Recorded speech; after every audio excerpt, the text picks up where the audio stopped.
sometimes it feels like life has buried us in the dirt, right? We're worried, we're stressed, there's all this craziness.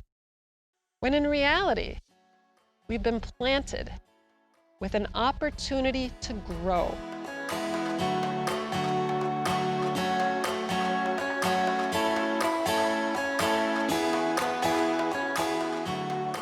The survival instinct wants us to pay attention to all of the problems, all the things that might not be fair.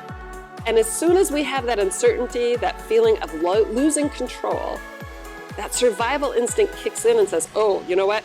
You better anticipate the worst. So there's a term called self-directed neuroplasticity, this idea that we have more power over our brains and our habits of how we think.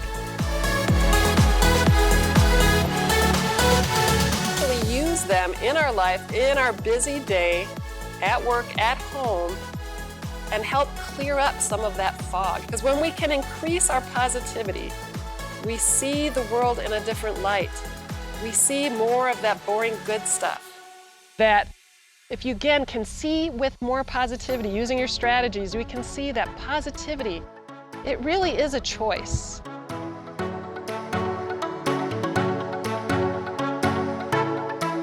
I'd like to invite you to join me in this thought experiment. I'd like to invite you to think of something right now that is stressing you out, that's exhausting you, that's overwhelming you. And overwhelmed is really growing here. Tired, anxiety, exhausted, confined. But again, noticing the hopeful, the zen. So we're going to breakout rooms so you can share, brainstorm, support each other, give each other ideas.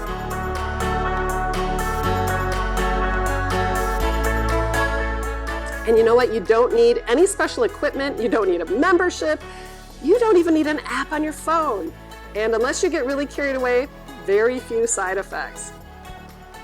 When we activate those little muscles around our eyes, in a few moments they see the part of our brain associated with happiness light up. I also have my book, Sharpen Your Positive Edge.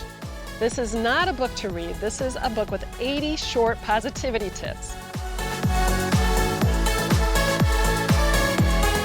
Immunity to negativity formula that we're going to walk through and give you some very specific tools for you to use in your specific situation with this path for positivity. As I was learning positive psychology, using it, teaching it, and trying to find more ways to make it more accessible, to kind of translate the science so we can use it in our everyday lives. How do we make this easier? This is the most fun part. This is the part that really has the impact in our lives and the outcome, and that is practicing tools to change.